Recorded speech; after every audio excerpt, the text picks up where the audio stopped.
Temperatures right now, because they're also dealing with that. Low 60s are the temps in this area. I know we'll try to get Jim's shot up here on the side so you're not losing that. Jim has, in that area, has picked up an inch to almost an inch and a half of rain just to the south and west of Oklahoma City downtown, and that is where that rescue is taking place. There you go. You can see Jim shot up there as crews are working to try to get her up and out. But as he mentioned, I think they're coming in kind of on the backside. Makes you wonder how she got in that situation. Either way, glad it looks like this is going to be a good outcome. We'll keep that up. I want to show you the aerial flood advisory that we have going on across Oklahoma due to just those rising creeks and ditches. Okay, but the rain is winding down 2 to 2.5 inches from Piedmont back over to El Reno, back on even on the northwest sides of Edmond. Very heavy rain has been going on for the last couple of hours, and that is starting to wind on down. And it looks like my clicker is dead. So I'm going to run over here and have to go through this manually. Cass, are you able to do this? Punch this up for me. If you can, I'm going to give you through the storm forecast here. Isolated supercells are possible coming up between 2 o'clock and 6 p.m. We do have that severe risk ongoing, and that is going to be later today, okay? That's where we'll see north central Oklahoma light up with thunderstorms, and then eventually those will form into a broken line, and that line will push down to the south and east into the Oklahoma City metro. Metro time frame between 6 and 9. After 9 p.m. into the overnight, that presses further to the south and east. Is that my clicker? Is it working now?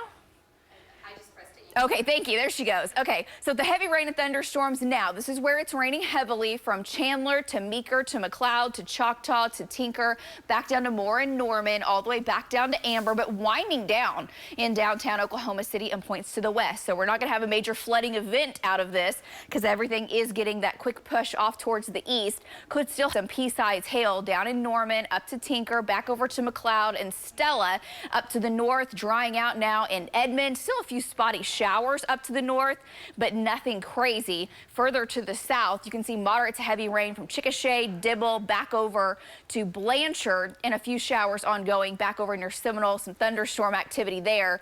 Dry down to the south. So as we go through the day, all this is winding down and moving out, and we get hot and we get unstable. A dry line moves in from the west, and what we call the triple point sets up in northwestern Oklahoma. That's where the dry line, the cold front, and the warm front all meet, and a surface low develops. Isolated storms will form here, and then eventually a line will push down further to the south and east. Currently, looking off towards the east, we're already getting breaks in the cloud, or looking off to the west rather, we're already getting breaks in the clouds. It is 60 degrees with an east wind at 10 to 15. It is chilly in the 60s for now. It's about to warm up. Southeast winds are going to work. Winds will be 15, 25 to 30, and temperatures will be in the mid 80s, 90s to the west behind that dry line. Here's the big picture. The main upper level wave is coming out over the Rockies now. It's dumping snow in the mountains. So the first wave of morning storms are moving out, and you're thinking, okay, that should really help us out for the afternoon. It's really not, and especially for north central Oklahoma. It's still going to be jam-packed with energy as we head into the latter portions of your morning. We'll already start to heat it up, and I think by 1, 2 o'clock, as early as 1 or 2, we could have isolated storms start to form in the northwest, and those will initially track to the east, and these things will be spinning like a top. They've got to be monitored very closely. Our entire team will be out monitoring these storms, and our helicopters will be in the air. Okay, whole team will be here, and you've got to pay attention in north central Oklahoma for these storms to mean business as they roll through. Eventually the front takes hold. It becomes more of a broken line, and these storms will weaken some, but they will still be severe as they make their way into the metro between 6 and 9 p.m. and that continues to race down through Moore, Norman, Chickasha, Shawnee, all the way into southeastern Oklahoma into the overnight hours, and eventually really start to weaken. So how does this look as we head into the next several hours? I think storms develop in the northwest, again 1 and 2, and become more isolated, more widespread, and then form more of a line that presses down to the southeast into the afternoon and the evening hours. And with that, all modes of severe weather are possible. So quarter, golf ball, tennis ball size hail in some of these cores. We could even have up to baseball size hail to the north.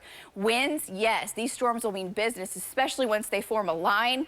Easily could have winds 65 to 75. The tornado threat is high today in north central Oklahoma, and it is still moderate down in the metro as well. So please pay attention. Make sure you have your News 9 app handy, and make sure you are paying attention into the evening hours today, because these storms could be some of the most potent we have had by this spring so far.